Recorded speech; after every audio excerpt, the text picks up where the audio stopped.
If stretching your shoulder hasn't fixed your shoulder pain, I can almost guarantee you it's not a flexibility issue. This is especially relevant for active individuals, weekend warriors, and ex-athletes where no matter what you do, you still have that nagging recurring shoulder pain when you reach, lift, or press overhead. See, in most instances, we think we need to stretch more and more and more, but really what ends up happening is our body and our brain and our nervous system have these built-in protective mechanisms that prevent us from doing things like tearing our own muscles. So in the instance of stretching and stretching and stretching, our brain and our nervous system will pick up this information and say, hey, you're about to tear your muscle. So what we're going to do is we're going to tighten the muscle. This is called neuromuscular guarding. So basically the body creates its own protective mechanism, tightens the muscle. And what do we think we need to do? We need to stretch more. And what does the brain do? Neuromuscular guarding. Stretch, guard, stretch, guard. This is the vicious cycle we need to understand, because the better we can understand that, the better we can take a more strategic approach to get us towards the goals that we're working towards. So in this, we got to understand the differences between mobility, stability, and flexibility. Where flexibility is that first component based off of soft tissue. Muscles should be able to contract and extend freely, unrestricted. Joints should be able to stabilize as they're going to create the foundation which we move upon. And mobility is the integrative process of both stability, having stable joints, and flexibility, having flexible tissue that can move freely. Together, they create something like a squat that is both a synergy of joint stability and tissue that can move freely and unrestricted. When we start encountering things like tissue adhesions,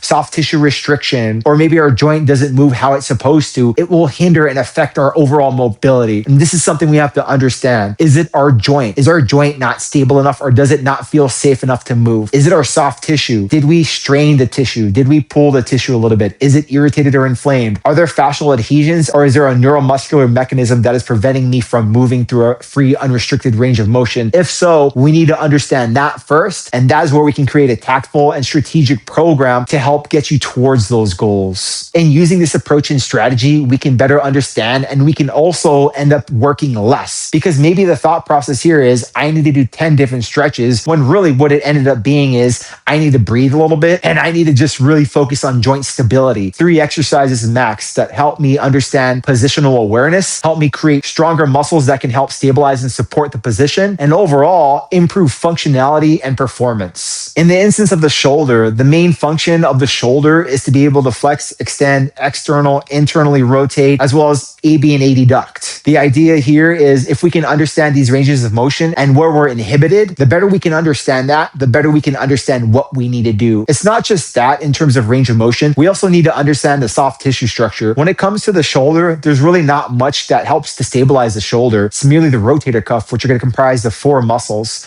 your supraspinatus, infraspinatus, teres minor, and your subscapularis. Interestingly enough, the subscapularis is the only muscle that does internal rotation, where the other 3 muscles provide external rotation. Collectively, they help house that shoulder capsule and provide stability. If those muscles aren't adequately conditioned to what we need to be doing, such as an overhead press, such as a bear crawl, or even something as simple as getting up off the bed, this is where we can start to run into issues. Things like joint clunking, things like shoulder impingement. And this is more of stabilization strategy from our shoulder, which ends up being a compensation, whether we start to use our neck, whether we start to breathe through our chest, whether we start using accessory muscles that really shouldn't be contributing to this ideal movement pattern anyways. This is the idea and approach that we have to understand when it comes to really making progress towards our goals. Once the nervous system and the brain understand that we can functionally use our shoulder, that we have an optimal stabilization strategy, and that we can load the structure in a safe and effective manner, we'll stop feeling so tight. We'll actually start seeing progress in our training, and we'll start seeing those functional improvements in everyday life. So if this is something you're interested in learning more about, DM me the word shoulder, and I'll send you a few different strategies and my systematic approach that I found useful when working with clients with shoulder pain.